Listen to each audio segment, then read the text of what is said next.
என்ன அடி? பாரதி உன்னா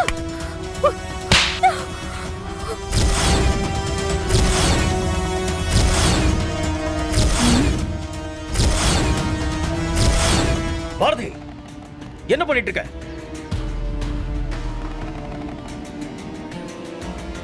ஏ பாரதி, எதுக்காக மித்ராவை அடிச்ச? உனக்கு என்ன பைத்தியம் பிடிச்சிருக்கா? யாரு என்னன்னு வரமுறை தெரியாம ரொம்ப ஓவரா போய்கிட்டு இருக்க. என்ன கேட்டீங்க? எனக்கு பைத்தியம் பிடிச்சு போச்சான் தானே? ஆ, அது உங்க பேத்தி மித்ரா கிட்ட கேளுங்க. அப்புறம் யாருக்கு நிஜமாவே பைத்தியம் பிடிச்சிருக்குன்னு உங்களுக்கு தெரியும். பாரதி, நீ பேசுறது கொஞ்சம் கூட சரி கிடையாது. வர வர இந்த வீட்ல இருக்கிறவங்களுக்கு சுத்தமா மரியாதையே இல்லாம போயிடுச்சுன்னு நினைக்கிறேன். இங்க பாருங்க, மரியாதை கொடுக்கற மாதிரி நடந்துக்கிட்டவங்க யாரையும் நான் இப்படி பேச வேண்டிய அவசியமே இல்ல. என்ன நீ ரொம்ப பேசிக்கிட்டே போற?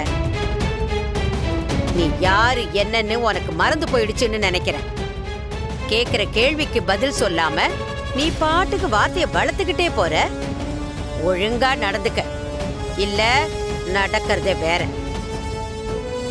என்ன நடந்துச்சு? ஏன் இப்படி பண்ண? இன்னைக்கு என் வாழ்க்கையோட ரொம்ப முக்கியமான நாள். அது எல்லாத்தையும் கெடுத்து நாசமாக்குற மாதிரி இவ பண்ணி வச்சிட்டா. அது என்னன்னு நான் சொல்றதை விட அது உங்க பேத்தி வாயாலே கேளுங்க. மித்ரா, இங்க என்னதான் நடக்குது? எங்க கண்ணு முன்னாடியே உன்னை அறையிறா. கேட்டா காரணத்தை சொல்லாம கண்டதையும் பேசிக்கிட்டு இருக்கா. அப்படி என்னதான் நடந்துச்சு? இவதான் எதையோ மனசுல வச்சுக்கிட்டு இந்த மாதிரிலாம் பிரச்சனை பண்ணிக்கிட்டு இருக்கா பாட்டி. நீங்களே என்னன்னு கேளுங்க.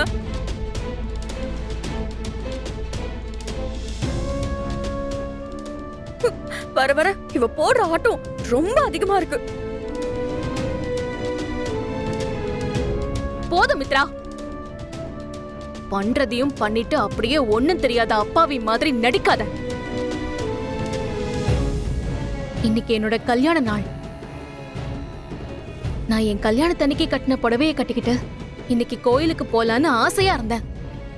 அந்த புடவைய எனக்கு தெரியாம எடுத்துட்டு வந்து எரிச்சிட்டு எப்படி உன்னால ஒண்ணும் தெரியாத மாதிரி பேச முடியுது?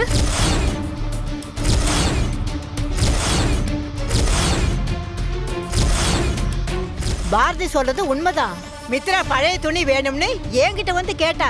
நான் கொடுத்த துணியோட பாரதியோட புடவையும் யாருக்கும் தெரியாம எடுத்துட்டு வந்து எரிச்சிட்டா போல.